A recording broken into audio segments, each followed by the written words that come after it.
guys, thank you so much for watching. Today I just wanted to test out some new inks that I got from Brea Reese. So I have Fog, Slate, and Mars Black. That was one package. The next package is Cadmium Yellow, Cadmium Red, and Ultramarine Blue. So I test them out like every other time. I put a dot, and if the ink sets and puts a stain, then we kind of know if we have a long working time with it or not. So all the colors above the Fog, Slate, and Mars Black seemed all right. The other colors, the red, yellow, and blue, all seem good. There does not seem to be any additional marks. So what I'm gonna do is just play around. I am using 99% alcohol and just using one of these little bottles here full of alcohol today and my hair dryer.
guys have any questions, definitely let me know.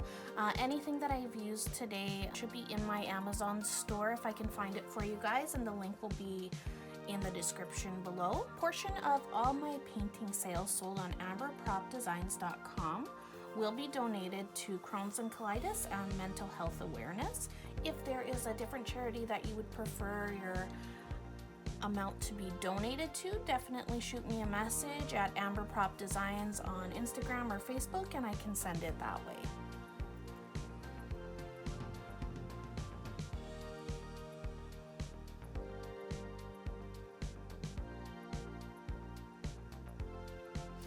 If you wanted to hit that subscribe button, you'll be the first to hear of any notifications of new videos that I have coming up.